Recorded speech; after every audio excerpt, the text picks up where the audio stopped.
The coffee machine gurgled like a dying man when I saw Sarah's phone light up on the counter. A text floated across the screen. Just one night with him, please, and for half a second, I thought it was a goddamn ad for Viagra. Sarah's always getting spam from sketchy pharmacies ever since she Googled menopausal insomnia at 3 a.m. But then the phone buzzed again. And again.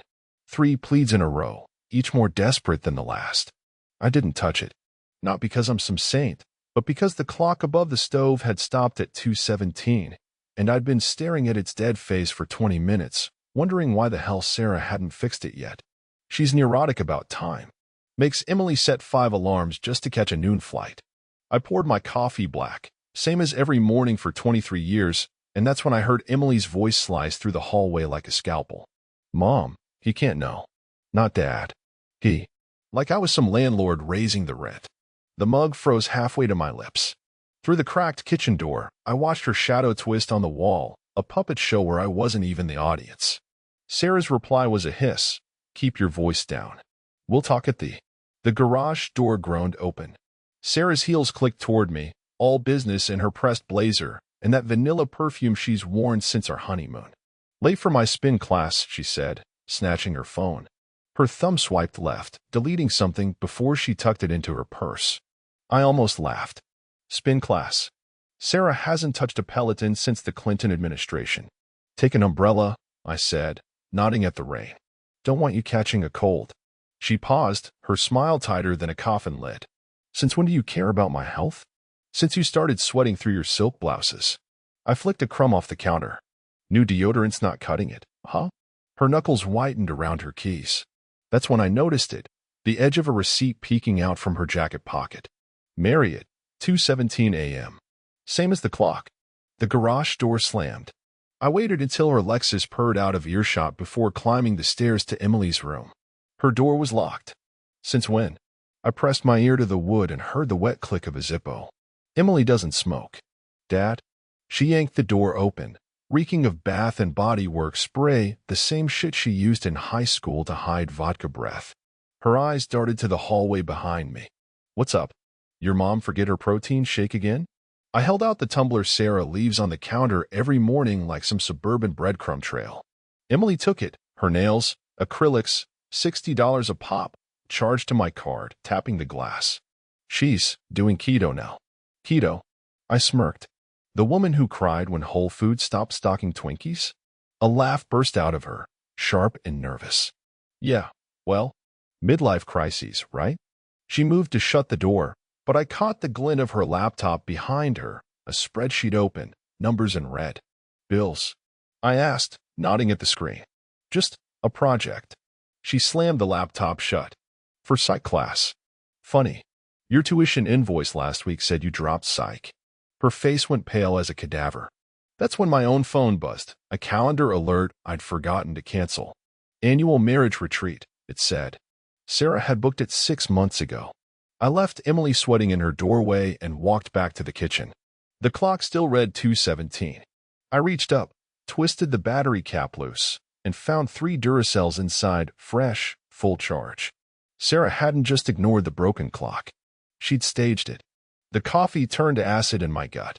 I pulled last month's Visa statement from the drawer, flipping to the Marriott charge, $347.68, dated the night Sarah slept at Laura's after their fight.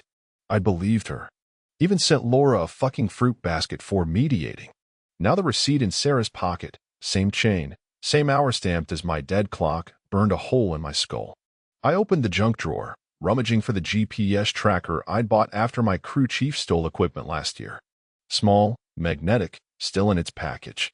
Sarah's Lexus would be at the gym for exactly 90 minutes. Plenty of time.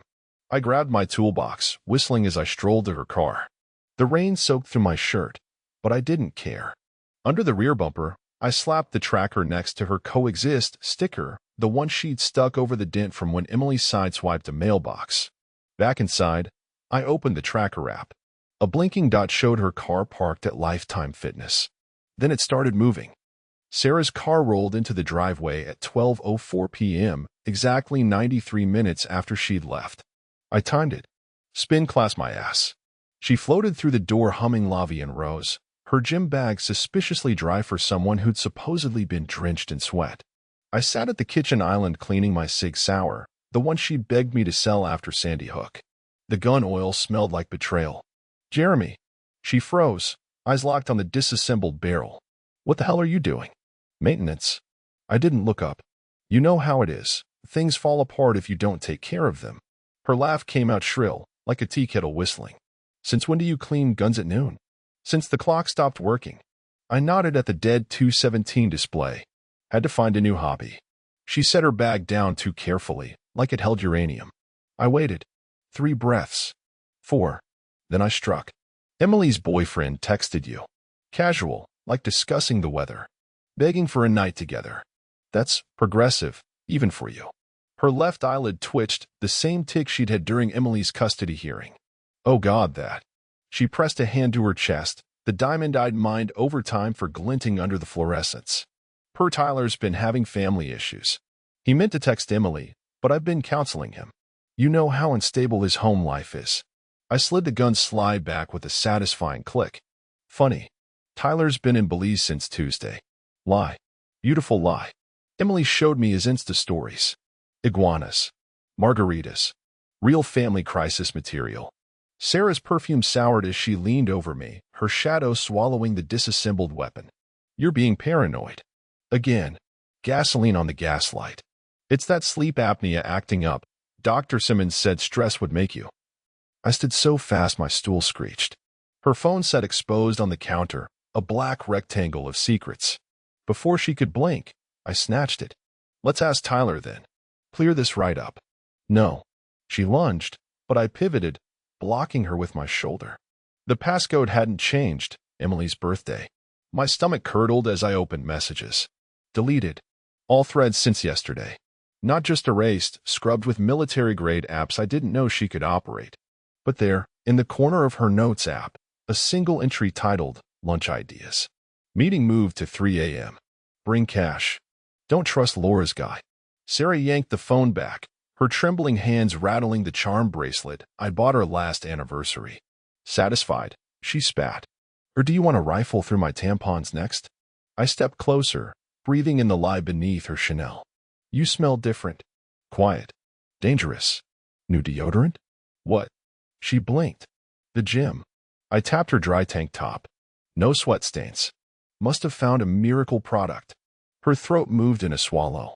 That's when I saw it, the faint imprint of teeth marks below her collarbone, hastily covered with Laura's shitty drugstore concealer.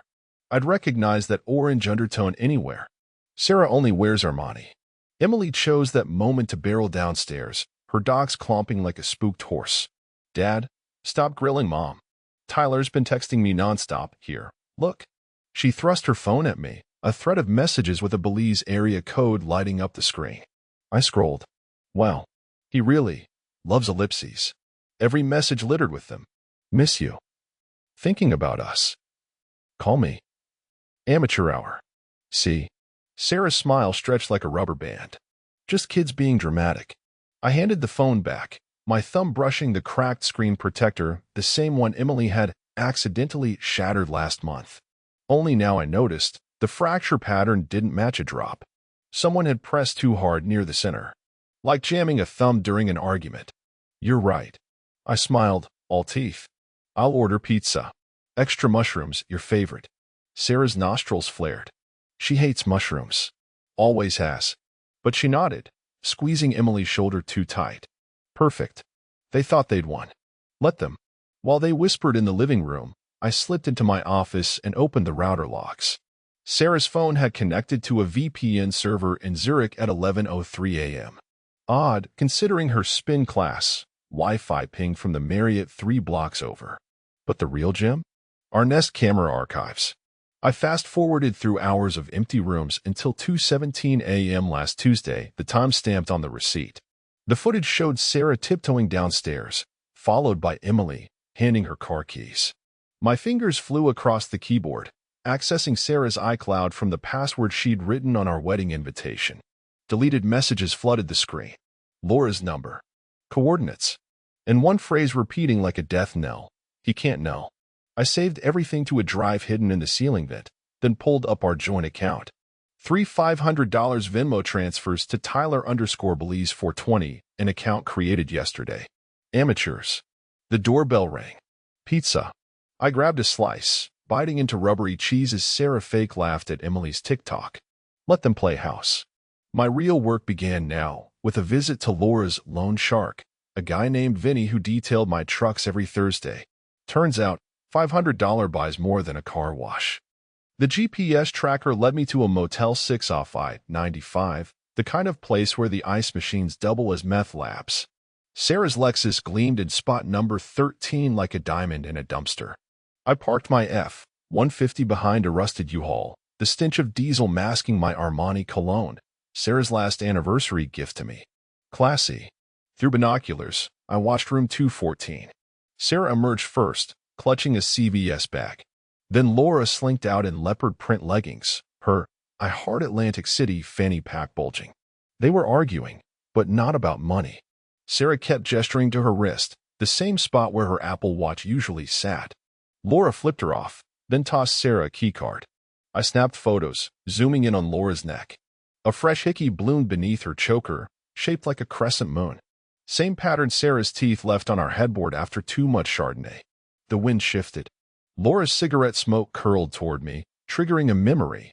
3 weeks ago, Sarah's jacket reeked of Marlboros.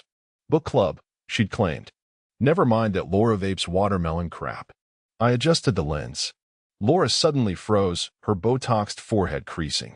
She whispered something to Sarah, who spun toward my truck. Shit. I ducked, but not before catching Laura's middle finger aimed at my windshield. By the time I got home, Sarah was already baking cookies, her guilt ritual. Where'd you go? She asked, too casual. Bass Pro Shops. I held up a bag of shotgun shells. New hobby. She flinched. We need to talk about Laura. Loan sharks again? I bit into a raw cookie, watching her pupils dilate. How did you? Saw her fanny pack. Lie. Looks like she's carrying someone's kidney in there. Sarah's laugh trembled. She borrowed money from some guys. I had to meet her tea. Wire cash. I wiped chocolate from my mouth. At a motel? With a CVS bag? Her knuckles whitened on the rolling pin. They made her get Plan B. For collateral. I almost choked. Laura's 47 and barren, Sarah's own words at Thanksgiving. But I nodded, playing the gullible cuckold. Should have told me. I've got buddies who handle this stuff. No. She grabbed my arm, her nails biting flesh. Promise you won't get involved. Cross my heart. I drew an X over my flannel, the same one she bought me for looking more approachable at Emily's graduation. Upstairs, I pulled the keycard from my boot. Room 214. But the logo wasn't Motel 6, it read Starlight Suites, a swanky boutique hotel downtown. Clever. Laura had swapped keycards mid-fight. I checked their reservation under Sarah's maiden name, Bishop. The system showed 12 stays since January, always paid in cash. Except one. February 14th. Our anniversary. MasterCard ending in 4491. My card. The receipt listed room service, champagne, chocolate-dipped strawberries, and a Viagra prescription. My jaw clenched. Sarah's allergic to strawberries. I hacked into the Starlight security feed. The Valentine's Day footage showed Laura arriving first in a blonde wig, followed by a man in a hoodie. When he turned to the camera, my coffee cup shattered on the floor. Mark. My nephew. The little shit I'd caught stealing copper pipes from my job site last fall. The room phone rang. Laura's number. I answered with a silent snarl. Drop it, Uncle Jay, Mark drawled. Or that video of you adjusting the bridge specs goes public. Ice flooded my veins. The bastard had been watching me longer than I'd watched him. Tick-tock. He hung up. Outside, Sarah's laughter floated up from the patio. I yanked open her jewelry box, finding her wedding ring nestled in silk. The inscription I'd paid extra for, "All my bridges lead to you," now felt like a suicide note. I pocketed the ring. Let her explain that absence. The garage door creaked.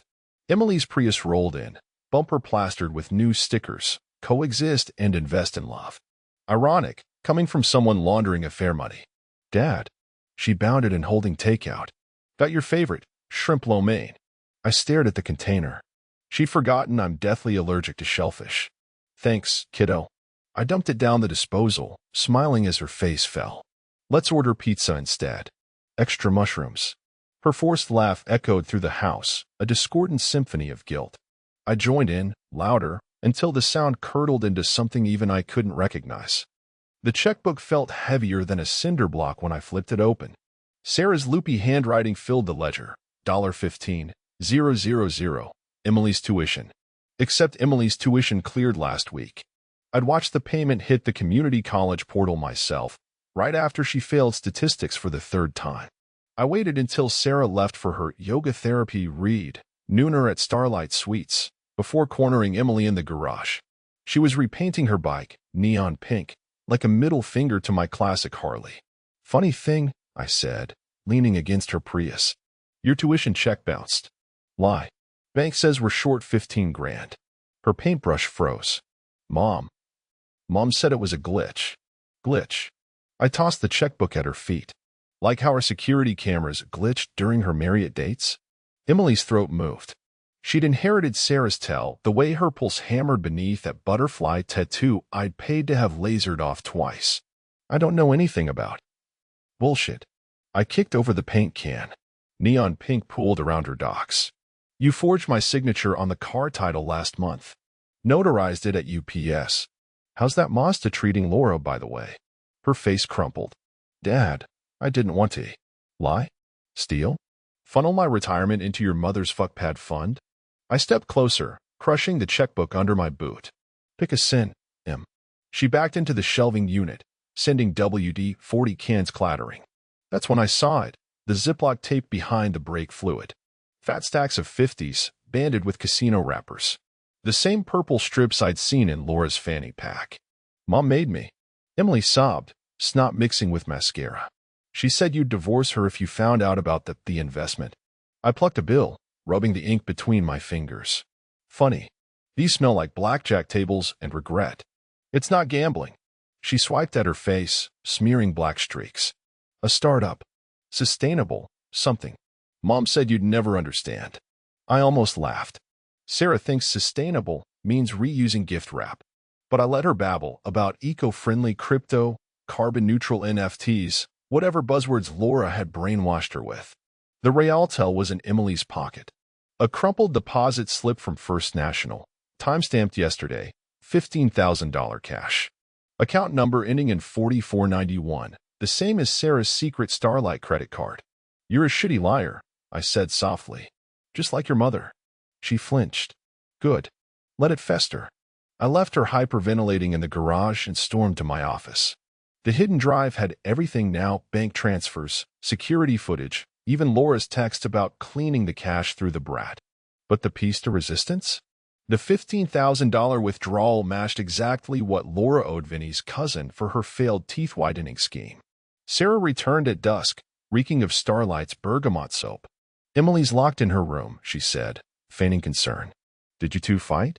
I spun my wedding band on the desk, the one I'd pried from her jewelry box. Just discussing her new hobby. Hobby? Counterfeiting. I held up one of the casino bills. Funny, the serial numbers match the ones Laura lost at Bally's last month. Sarah's smile didn't slip. Sociopath. Teenagers experiment. True. I opened the safe, pulling out Emily's childhood piggy bank, still stuffed with the Sacagawea coins I'd given her each time I missed a soccer game. Remember this? She used to shake it every time I came home, checking if I'd paid my daddy tax. Sarah's eye twitched. What's your point? I hurled the piggy bank against the wall. Coins exploded like shrapnel. My point is you turned our daughter into a goddamn money mule. For a heartbeat, her mask cracked. Guilt? No, triumph. She'd wanted me to find out. I lunged, gripping her wrists. Her pulse raced, but her voice stayed icy. Call the cops then. See who Emily backs when they find your gun permit's expired. Checkmate. I released her, brushing imaginary lint off her blouse. Pizza's here. Extra mushrooms. She left, heels clicking a victory march. Midnight found me in the garage, sifting through Emily's trash. Beneath empty Red Bull cans and shredded deposit slips, I found gold, a burner phone, sticky with gum. 3 calls to Laura. 1 to a blocked number. And a voicemail: if he finds the cabin, we're dead. Liquidate everything. The timestamp? 2:17 a.m. I pocketed the phone, whistling as I passed Emily's room. Her choked sobs seeped under the door. Let her cry. Tomorrow, I cry too, all the way to the Caymans. The private investigator arrived in a '98 Corolla with a bumper sticker that read, "My other car is your mom's." Chuck, the Badger, Wojcik, former Army intel, current chain smoker, and the only man I'd trust to dig up graves. We'd met in '03 rebuilding a collapsed overpass. He'd kept quiet when I fudged the concrete ratios. Some debts never die. You're tracking a ghost, Chuck growled, tossing a manila folder on my workbench. Inside, Laura's face stared back from a mugshot, her hair dyed jet black. Embezzlement, 2018. $172,000 missing from OceanGate Preservation Society. The charity's logo, a seashell wrapped in a $sign, matched the bracelet Laura wore in Sarah's deleted gym selfies. OceanGate, I muttered. That's the eco-bullshit Emily mentioned. Chuck lit a Camel, the smoke curling around a photo of Laura at Atlantic City's Golden Anchor Casino. She blew the embezzled cash on blackjack.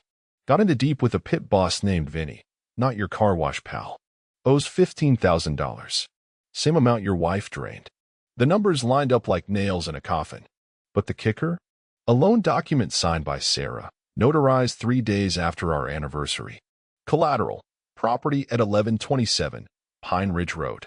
Our fucking cabin. Why wouldn't Laura just blackmail her? I asked, tracing Sarah's forged signature. Chuck grinned, rotten teeth gleaming. Because your sister-in-law's got style.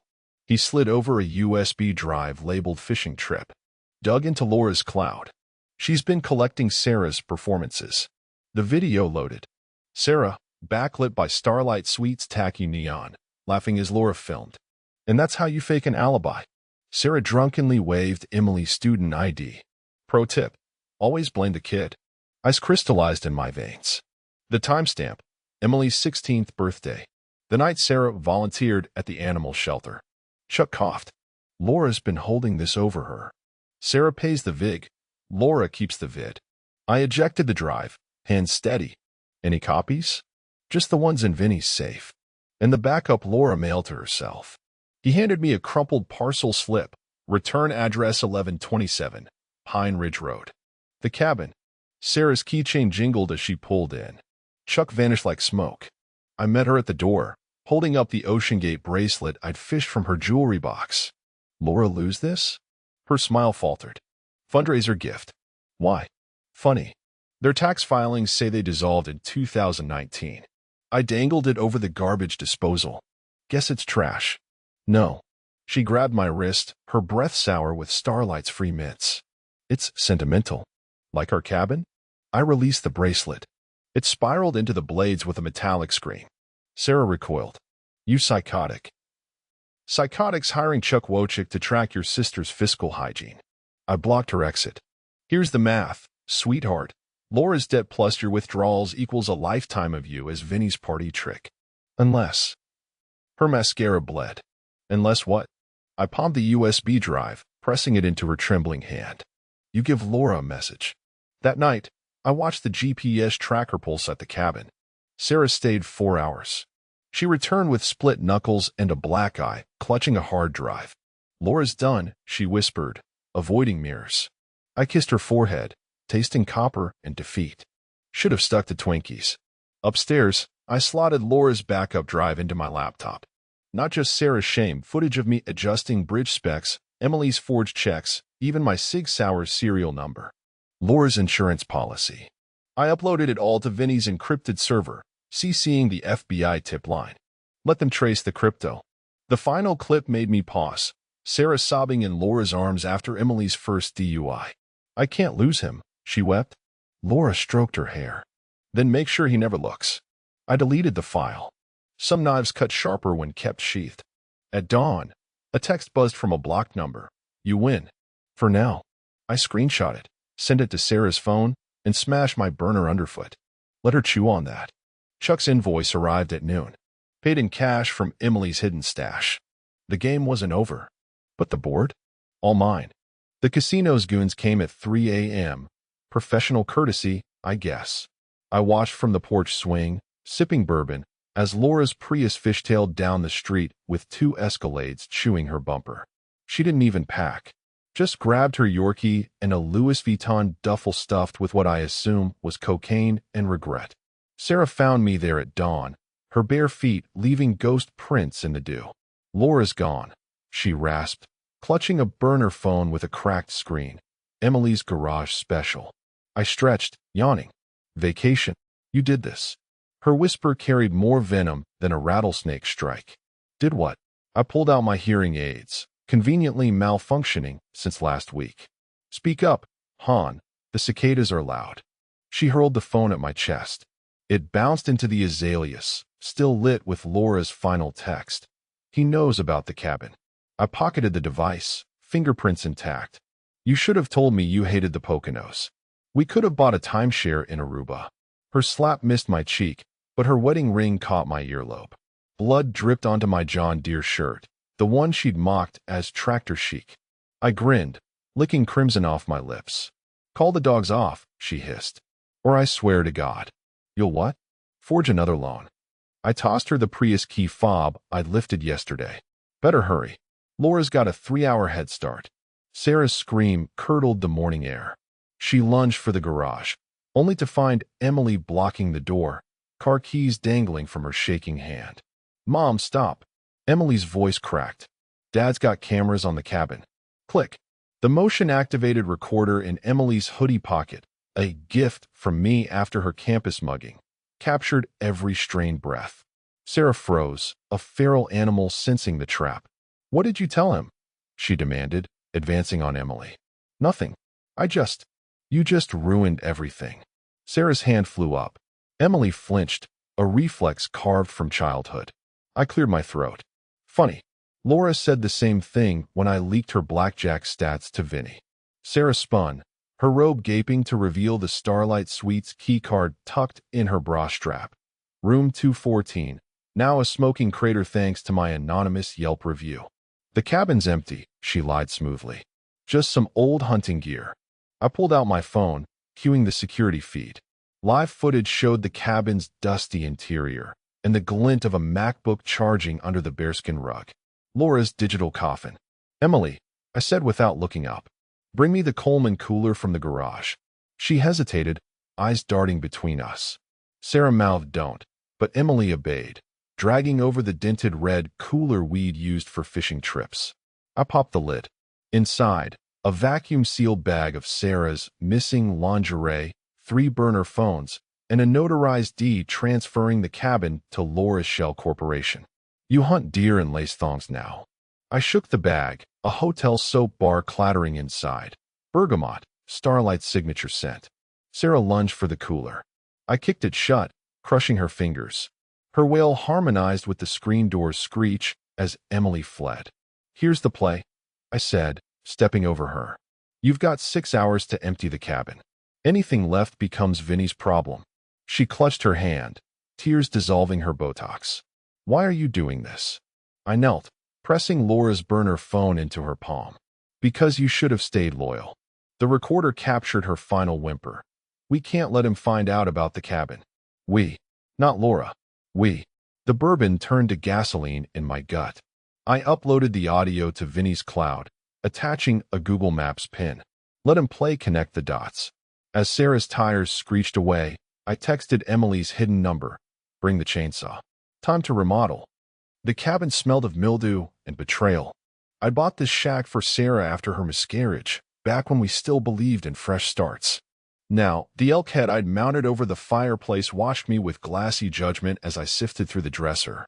Her lies unfolded in layers, a pair of men's Ferragamo loafers tucked under the bed, same size as Mark's.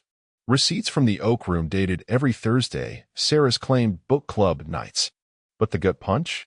The Polaroid tucked in her copy of Eat, Pray, Love. Sarah and Mark toasting with my 82 Bordeaux, her wrist bare of our wedding band. I traced the film's edges, remembering how she'd begged for that camera last Christmas. For memories, she'd said. The receipt in my pocket burned. $347.68 for the Marriott, the same amount as our daughter's first ultrasound. Poetry. The closet yielded worse, a silk robe I'd never seen, monogrammed S&M, cute. Beneath it, a locked firebox. My old bolt cutters made quick work of it. Inside? Termination papers from a clinic dated 2 months ago. Sarah's signature a shaky scrawl. The dates lined up with her food poisoning week. The week she'd slept in the guest room. The week I taped her retching at 2:17 a.m., thinking it was the stomach flu. I pocketed the papers, my hand steady. The rage came later, when I found the necklace, a cheap locket from a Cracker Jack box, the kind Mark used to hoard as a kid. Inside, a curl of hair, platinum blonde. Emily's shade before she started dyeing it jet black. My boot cracked the floorboard. The hollow thunk led me to a crawl space reeking of cigars and shame. A nest of hotel towels from Starlight Suites, still damp. And there, glowing in my flashlight beam, Sarah's Apple Watch, discarded like a spent shell casing. The GPS history showed 217 trips to the shithole. 217, the same number stamped on our dead kitchen clock. I unscrewed the Elk's left eye, the one Sarah always said creeped her out, and fitted a microcam inside. Let her stare into that unblinking lens while she fucked my legacy into kindling. As I left, a glint caught my eye. Emily's childhood sled, rusting under pine needles. The receipt taped to its underside stopped me cold, a $15,000 wire transfer to an offshore account, timed with Laura's casino debt. Signed in Emily's looping script. The wood swallowed my roar. By the time I reached the truck, the grief had hardened into something useful. I texted Vinny a single photo, the termination papers. His reply came as I hit the highway. She's got 48 hours. Let them run. The cameras would catch it all. The Elks I captured everything in 4K glory. I watched the footage at 3 a.m., the timestamp mocking me as Sarah and Mark tumbled into frame. He wore my old college hoodie, the one stolen from a job site locker, while she giggled about needing a handyman. The universe loves its punchlines. Their tryst played out like a bad porno. Mark's sleeve rode up, revealing the prison tattoo I'd paid to cover after his grand theft auto charge. A crooked ladder climbing his forearm, symbolizing rising above, he'd said. Now it flexed as he pinned Sarah against my grandfather's antique tool chest. The camera mic caught their pillow talk. Remember when Uncle Jay caught us in the garage? Mark groaned, his hand disappearing under her skirt. Sarah's laugh curdled my coffee. You looked so cute covered in motor oil. I rewound, paused, zoomed. There, on Mark's pinky finger, my father's signet ring. Missing since his funeral. The one I'd accused the hospice nurse of stealing. The video timestamp read 2:17 a.m. Of course, I stormed to the garage, sledgehammer in hand. My vintage Corvette, the '67 Stingray I'd spent a decade restoring, sat under its dust cover. I swung. Glass exploded. Headlights. Windshield. Hood. Each crunch echoed with Sarah's moans. In the wreckage, I found it. Mark's lost wrench set, hidden in the trunk. The same craftsman tools he'd sworn he'd returned. Their chrome gleamed, freshly used. Sarah's voice floated through the kitchen window. Just needs time, she told Emily. Men process grief differently. I pulled the Stingray's title from the safe. Last owner, Dad. Signed over to me in his shaky script weeks before the cancer took him. I'd promised to keep it pristine. The notary stamp bled as I forged Mark's name on the bill of sale, backdated to match Sarah's first cabin withdrawal. Let the DMV untangle that web. At dawn, I texted Mark's parole officer photos of the stolen car. Added a bonus shot, the cabin footage timestamp, proving violations. His panic call came through as I keyed the VIN off the engine block. Uncle Jay, this is bullshit. That car's been in your possession since February? I finished, crunching glass underfoot. Funny. Sarah's bank statements agree. Silence. Then a wet sniff. She said you'd never notice. I spat. You're right. I didn't. The lie tasted sweet. Let him cling to it. I mailed the signet ring to Sarah in a Tiffany box, nestled beside the termination papers. Her scream when she opened it shattered Emily's bedroom mirror. Accident. I told the repairman, pocketing a shard. The glass cut deep. Good. Tomorrow's problem. Tonight, I had a Corvette to torch. The heart attack struck at 2:17 p.m. Poetic timing. Really. I'd rehearsed the symptoms. Left arm numb from sleeping on the torque wrench in my pocket. Sweat induced by Carolina Reaper saw stabbed under my eyes. Collapsed right in front of Sarah's precious hydrangeas, crushing the bloom she'd babied like a second daughter. Emily found me first. Dad. Her knees hit the patio stones, the street Christopher medal I'd given her for her first road trip swinging loose from her shirt. The chain snagged on my flannel, perfect. Sea chest, I wheezed, clawing at the 23-year-old bullet scar over my heart. Pills, kitchen. She sprinted inside. I heard cabinet slam as Sarah emerged, phone in hand. Her shadow loomed over me. Jeremy. No urgency. Just clinical curiosity, like I was a raccoon carcass on the lawn. I spasmed, kicking over the grill. Embers singed her yoga pants. Call. 911. She sighed, thumb hovering over her screen. Not dialing, texting. The glow illuminated her smirk. Emily skidded back, shaking an empty nitro bottle I prepped with sugar pills. They're gone. Check. In my wallet, I gasped. She fumbled through my billfold, finding the forged life insurance policy I'd planted. $2 million payout to Sarah. Her breath hitched. Mom. He's. Call. The. Ambulance. I seized Emily's wrist, pressing her palm to my racing pulse. Now. Sarah finally knelt, reeking of March Drakkar Noir. You're too stubborn to die, she muttered, but her fingers flew to my neck. Not checking vitals, snapping the street Christopher medal from Emily's chain. The betrayal flashed in Emily's eyes. She yanked her phone, dialing 911 with shaking hands. Dad's having a coronary. We're at. Sarah snatched the phone. False alarm. My husband's, prone to theatrics. Mom. What the fuck? Their struggle blurred above me. I let my eyes roll back, savoring Sarah's hissed, we stick to the plan, before EMTs stormed the yard. In the ambulance, I groaned about crushing pain, while the EKG flatlined, courtesy of the magnet taped under the gurney. Emily clutched my hand, tears dripping onto the policy. Don't leave, she whispered. I squeezed back. Weak. Protect your mom. Her choked sob told me everything. At the hospital, Sarah declined tests. Anxiety, she told the resident. He's been paranoid since the layoffs. I played along, mumbling about shadows and debts until discharge. That night, I slept on the couch, the baby monitor hidden in Emily's room catching her frantic call. Waited too long, she hissed. If he dies before signing the other line garbled. Mail. Not Mark. I smiled, tracing the 4 bruise on my arm. Checkmate was coming, and I'd deal the cards. The reconciliation dinner tasted like arsenic and theater. I'd cooked Sarah's favorite, beef Wellington, the same dish she'd burned on our 5th anniversary while fucking her tennis pro. The flaky pastry crumbled as I raised my wine glass. To fresh starts. Sarah clinked hers a beat too late. And better communication. Her foot brushed my ankle under the table, a rehearsed intimacy. I fought the urge to break her toes. Emily pushed her food around, eyes darting to the new grandfather clock I'd installed. Its pendulum swung precisely, mocking the frozen kitchen clock now buried in the backyard with our wedding china. I've been thinking, I said, slicing into the bloody meat. Let's sell the cabin. Use the cash for that Alaskan cruise you wanted. Sarah's fork screeched across the plate. But the memories are killing our property value. I dabbed my mouth, hiding the smile as her phone buzzed with a foreclosure alert from First National. The market's hot. I'll call the realtor tomorrow. Her grateful kiss left Bordeaux on my cheek.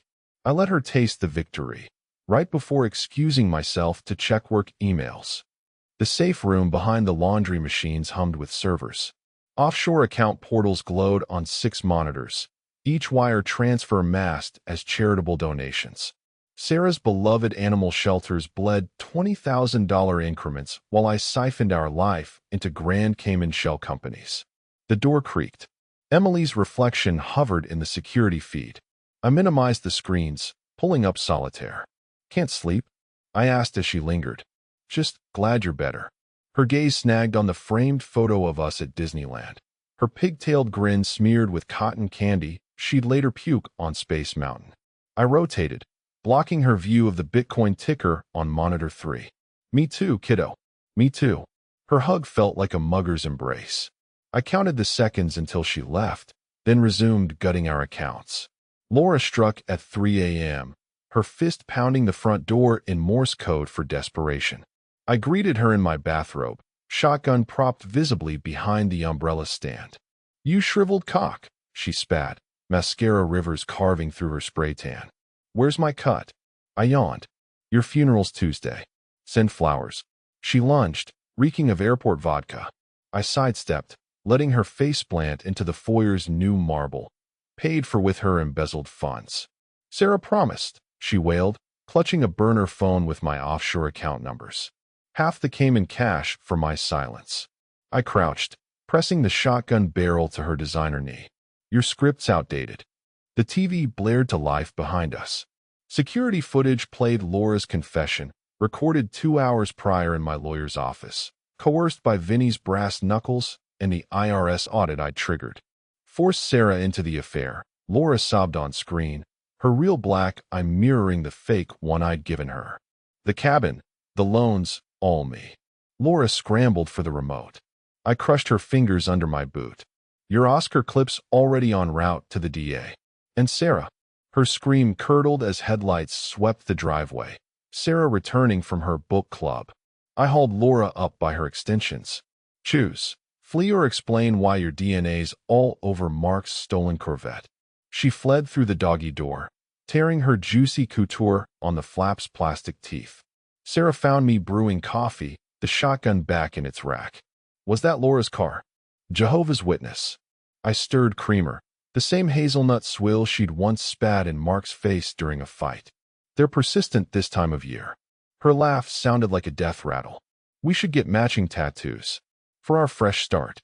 I set down the mug, pulling the street Christopher medal from my pocket. The chain she'd snapped now repaired with Mark's prison-issue dental floss. "How about this instead?" Her face went slack. I clasped it around her neck, the metal nestling in her hollowed collarbone. "To keep you safe," I whispered. The GPS tracker inside it blinked once, syncing to my phone. Checkmate. The peace offering barbecue reeked of lighter fluid in desperation. I'd marinated the ribs in Mark's favorite bourbon, the same bottle he'd swiped from my liquor cabinet the night Sarah worked late at the cabin. His motorcycle roared up the driveway, kicking gravel at Emily's Prius. I waved from the deck, apron stained with sweet baby rays and schadenfreude. "Uncle Jay." Mark nodded, eyes hidden behind aviators I'd last seen in Sarah's gym bag. His leather jacket creaked as he hugged me, a perfunctory squeeze that let me palm the baggie from his inner pocket. "Rookie move." I handed him a beer, the cap already twisted loose. "IPA. Your favorite." He chugged, Adam's apple bobbing like a fishing lure. I counted silently. At 12 seconds, his grip faltered. The bottle shattered on the patio stones, foam mingling with the Xanax slurry I'd brewed into the hops. "Whoa there, Tiger." I caught him under the armpits, my thumb digging into the prison tattoo. "Too much sun." Sarah's scream cut through the afternoon calm. She vaulted over the grill, embers searing her yoga pants as she cradled Mark's twitching head. "What did you do?" "Called 911 like a good citizen." I held up my phone, the dispatcher's tinny voice confirming help was en route. They'll maybe warn them about his habits. Her manicured claws ripped at Mark's jacket, finding the oxy stash I'd planted during our hug. The pills matched the ones missing from her postpartum prescription, expired 2003, kept for sentimental value. Poetic. These aren't his. Sarah's denial cracked as the first cop car rounded the bend. I knelt, pressing Mark's limp hand around the bottle. "Funny. His prints are all over thee." Her slap left a bourbon handprint on my cheek. "You psychotic bastard." The neighbor's curtains twitched. "Perfect." When the EMTs pried her off, I played the grieving uncle. "Check his left boot," I urged the officers. Kid's had a rough go since parole. The cop fished out the baggie, my special blend of baby powder and crushed Adderall. Sarah lunged, her diamond ring catching the sunlight as she swung at my face. "He's framing you, Mark." "Tell them." Mark's drool pooled on the pavers. The cops exchanged looks. One snapped cuffs on Sarah for assault. I adjusted my hearing aid, activating the recorder. "Sarah, honey, why would Mark need framing?" Her scream could have shattered glass. "Because he's been fucking me since June." The street fell silent. Even the cicadas stopped buzzing. Emily's Prius peeled into the driveway, music blasting Taylor Swift's Bad Blood. She froze, taking in the scene, Mom in cuffs, Mark drooling, me wiping barbecue sauce from my Sig Sauer permit. "Dad?" Her voice cracked. I opened my arms, bourbon and betrayal wafting from my shirt. Family meetings overdue. The cops led Sarah away, her confession echoing off the McMansions. I texted Vinny a single word: harvest. The real drugs stashed in Sarah's yoga mat would hit evidence lockup by dusk. Checkmate tasted sweeter than sweet baby rays. Sarah showed up at the job site wearing the necklace I'd buried with our stillborn son. Classy fucking move. She'd raided the safe deposit box, our family memories vault, and now dangled the tiny silver rattle pendant over her cleavage like a white flag. The crew stopped welding to watch their ex-boss's wife kneel in concrete dust. "I'll do anything," she rasped, clutching divorce papers I'd drafted using her own affair timeline as a notary. Her nails, still acrylics but chipped now, left crescent moons on the pages. Counseling. Sobriety. Sell the house. I revved the jackhammer, drowning her out until her lips moved in silent pleading. When I killed the engine, my echo hung in the air. "You get the '98 Corolla and whatever's left in your secret Bali fund." She blinked. "How did you?" "The piggy bank cam." I tossed her Emily's shattered childhood bank, the one I'd glued back together with epoxy and GPS trackers. Turns out Swipe Right for Paradise charges $500 a night. Emily emerged from my office trailer then, holding 2 coffees, black for me, oat milk monstrosity for herself. She froze mid-step, the street Christopher medal swinging from her rearview mirror clinking like a death knell. "Mom." Her voice cracked. "You said Dad was extorting you." Sarah lunged for the papers. "Baby, those aren't." I caught her wrist, pressing her palm to the fresh cement. "Sign here, here, and here, or I email Laura's confession to the PDA moms." The pen shook in her grip. Emily watched, silent, as her mother's signature warped into a sob. Laura struck at dusk, all meth-fueled rage and dollar store hair dye. Kicked down the trailer door waving a steak knife, and what was left of her dignity. "You think a tape protects you?" She spat. "I've got copies." I muted her with the security monitor. Footage played of her confession, and the bonus reel of her snorting coke off Mark's parole papers. "Copies." I smirked. "Your dealer's wearing a wire." Her knife clattered as the trailer door burst open. Not cops, Vinny's boys, repossessing her Escalade for unpaid debts. I tossed them the keys to her Cayman accounts too. Emily found me later burning Sarah's lingerie in the cement mixer. "Was any of it real?" she asked, hugging the teddy bear I'd won her at Coney Island, the one she'd lost at 14 during a vape-fueled rebellion. "The compound interest on your trust fund." I doused the flames with her favorite childhood lemonade, expired 2012. "Sleep tight, kiddo." Her bedroom light stayed until dawn. Mine did too, the street Christopher medals tracker showing Sarah circling the Marriott, room 217, naturally. The whiskey tasted like victory. And ashes. Always ashes.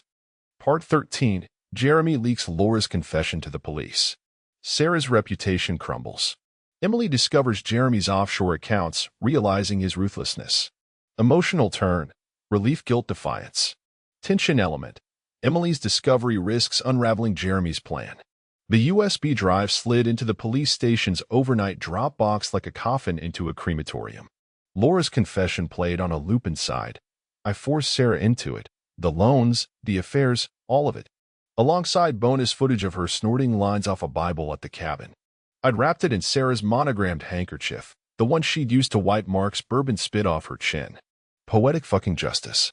By dawn, the town Facebook page exploded. Local mom orchestrates affair to fund gambling addiction. The comments section roasted Sarah alive. Karen she'd yogaed with for a decade posted popcorn emojis and links to her OnlyFans fake, but I'd let the rumor fester. Her face, frozen mid-scream in a mugshot, became the official meme of Bridgewater's PDA. I celebrated with a cigar in Sarah's pillaged walk-in closet, ash flicked onto her abandoned Louboutins. The security feed showed her circling the motel where Laura once plotted, her Lexus GPS pinging room 217 like a homing beacon. Relief tasted like nicotine and schadenfreude. Then Emily found the teddy bear. She dragged it from the attic, its fur matted with decade-old ice cream stains. For nostalgia, she'd said, but her fingers probed the seams, searching for the tracker she'd found in the street Christopher medal. What she dug out was worse, a micro SD card taped inside its paw, loaded with offshore transfers labeled Emily's trust fund frozen. She stormed into my office trailer, the bear dangling from her fist like roadkill. You lied. About everything. I swiveled away from the live feed of Sarah sobbing into a gas station payphone. Lied implies I owed you truth. You used me. She hurled the bear. It hit the monitor, cracking Laura's perp walk footage. All that protect your mom bullshit. You were just cleaning house. I pried the SD card from the bear's paw. House was rotting, kiddo. Termites everywhere. Her laugh was jagged. Including me, right? Just another bug to squash. For a heartbeat, guilt flickered. Her tears mirrored the ones she'd shed at 6, when I'd missed her ballet recital for a bridge inspection. Then I remembered the $15,000 Venmo she'd sent Laura last month. Emergency rent, she'd claimed. I slid a folder across the desk. Inside, screenshots of her secret TikTok, mocking my boomer ass while lip-syncing to Criminal. You squashed yourself. She palmed the file, betrayal sharpening her glare. I'll tell the cops. About the accounts. The setup. All of it. I leaned back, tapping the security feed. Sarah's Lexus idled outside the trailer, her mascara-streaked face pressed to the window. Go ahead. But first, I tossed her the car keys. Ask Mom why her loan shark payments bought a one-way ticket to Belize. Emily hesitated, the keys biting her palm. You're a monster. Takes one to know one, kiddo. She fled to Sarah's car, the teddy bear discarded on my floor. I lit another cigar, queuing up the next leak, a deepfake of Emily endorsing Laura's casino scheme, rendered in her TikTok AI voice. Defiance, I realized, smells a lot like smoke and burning bridges. Part 14. Emily confronts Jeremy. He admits everything, coldly stating they chose this. She leaves, disowning him. Jeremy burns family photos, then smiles, a hollow victory. Emotional turn, conflict, heartbreak, nihilistic resolve. Tension element. Emily's departure isolates Jeremy completely. Emily cornered me in the garage, her fists clenched around the charred remnants of a Polaroid, Sarah and me at Niagara Falls, 2003, my arm slung over her shoulders like a noose. The edges were singed, salvaged from the cabin's fireplace. She'd found the one photo I'd missed. You burned everything, she hissed, thrusting the scrap forward. A date stamp glowed in the corner, June 15th, 03. The day Sarah miscarried. The day I'd started building the crib that still sits disassembled in the rafters. I wiped axle grease onto my jeans, eyeing the crowbar she'd left leaning against my Harley. A test. Fire purifies. Bullshit. She slapped a rusted lunchbox onto the workbench. My old thermos from the bridge crew, stashed with receipts for wire transfers and a faded postcard from Belize. Wish you were here, and signed, postmarked the week Sarah claimed her spiritual retreat.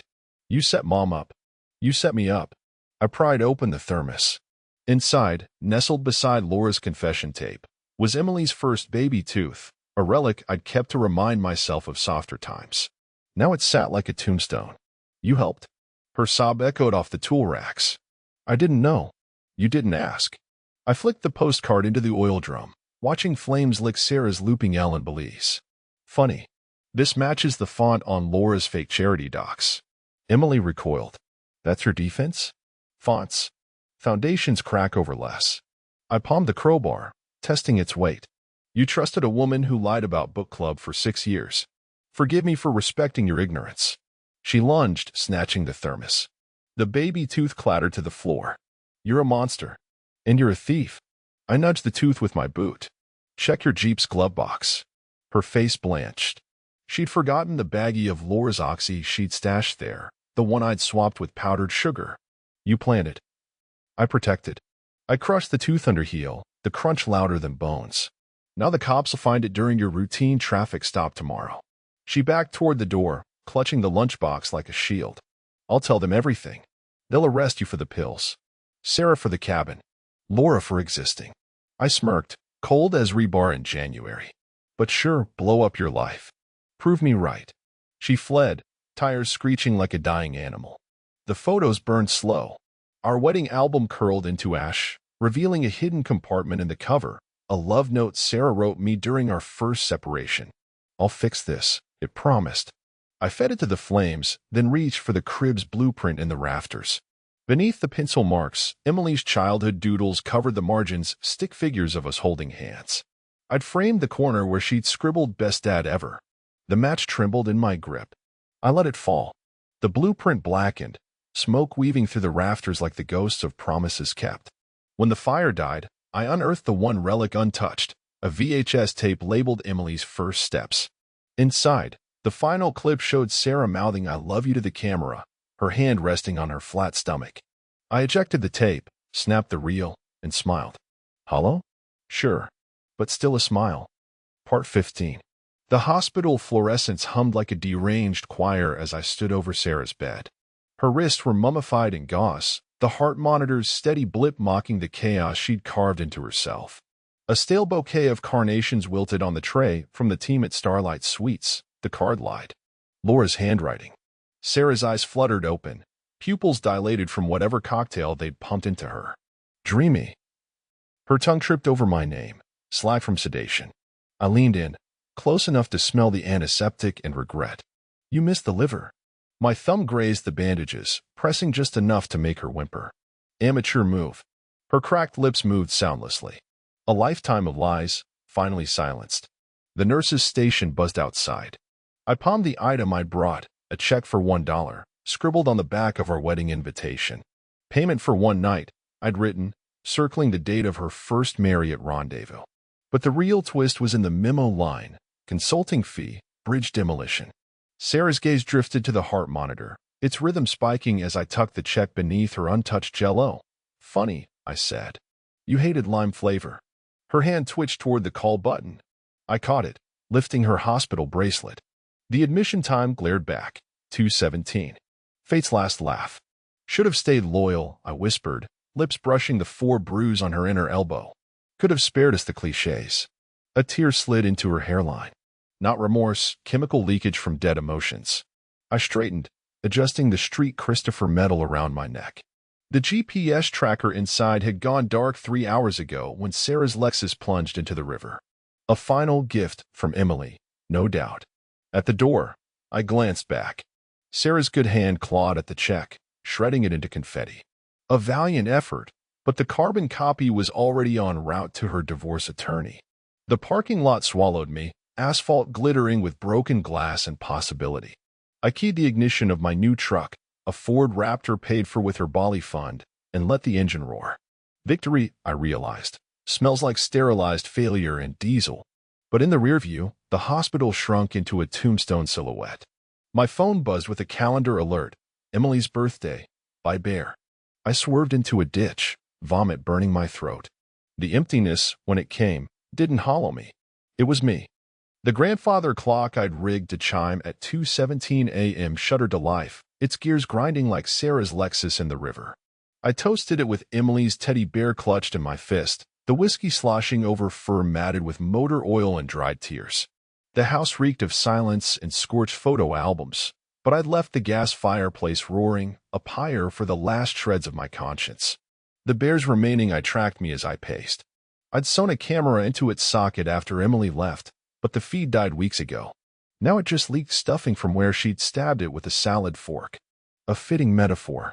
My phone buzzed on the mantel, rattling the urn I'd filled with Sarah's abandoned makeup, her ashes for the courts. The screen lit up with a 217 area code. Unknown. I know what you did. I sipped, waiting. Unknown. The Caymans. The bridge specks. The river. The fire popped, spitting embers onto Laura's half-melted fanny pack. Unknown. This isn't over. I smirked, thumb hovering over the GPS app linked to Sarah's necklace. The signal had flatlined in the Hudson, but I'd paid a dock worker to drag the river. No body. No closure. Just an open casket full of sandbags and a pissed-off daughter. The whiskey burned going down. I poured another, saluting the security feed of Emily's Jeep circling the block. She'd been out there since sundown, chain-smoking parliaments and blasting Olivia Rodrigo. Amateur hour. The phone buzzed again, a photo this time.